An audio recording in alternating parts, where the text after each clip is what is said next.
Yo, akala ko nga ay malakas na ako nung nagka-diamond armor na ako. Pero, diyan ako nagkakamali. Hindi pa pala. Bruh. Kaya, gumawa na ako ng malupitang XP farm para mapag-enchant ako ng aking mga armor at tools. At para rin mas tumakas na ako. Kaya, tara na! Yo, sorry pala sa di ko madalas sa pag-upload dito sa channel. Meron kasi akong pinagkakamisihan sa totoong buhay. Kaya, sorry. Yo, ako na naman ay nagbabalik sa panibagong video dito sa Two-Craft Season 4. Ito nga pala yung sinasabi ko sa inyo na ginawa kong XP farm, no? Tingnan nyo yung pangalan ng zombie. Si Zombaby. Yeah. Yun nga, ang gagawin natin sa araw nito ay mag-e-enchant tayo ng mga armor. Ngayon nakuha ko na yung mga kailangan ko. Ilalagay ko na sila.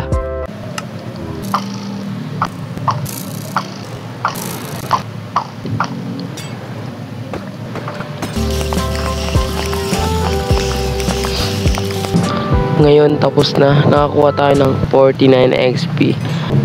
Ang sarap ng XP. Kukunin ko na itong mga araw. Ay, aray ko, sakit. Ngayon, try na natin mag-enchant ng mga armor. You know. Ngayong makintab na lahat ang ating mga armor. Tara na sa susunod na gagawin. Let's go! So ayun, nagtagpa-event nga si Sir Bounty. At hinati niya kami sa ating na grupo na may 2 membro kada grupo. At basta yun ang gulo kasi.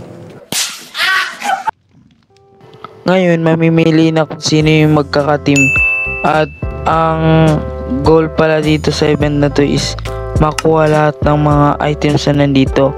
Bali parang bingo siya, parang ganon. And si Sir Bounty lang nakaisip nito. At ang naging copy ko nga dito ay si Pillager. Huwag nyo na akong tanungin bakit Pillager pangalan niya, obvious naman, di ba?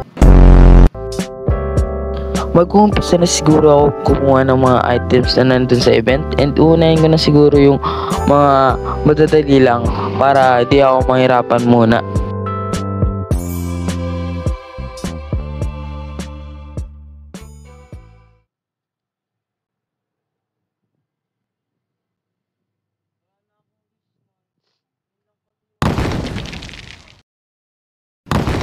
Oh, asan ako? Anong lugar to?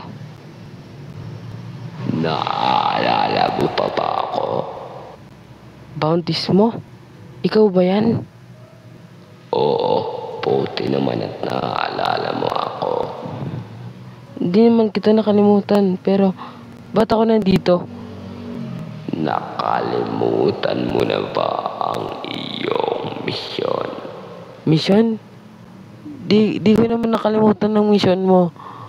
Pero, bakit di mo pa rin nagagawa?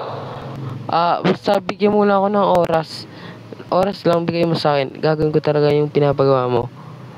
Oras? Sige, pero ipapatim ko sa'yo ang mangyayari kapag di mo ginawa ang aking pinagawa sa'yo. Ano yun? Tama na.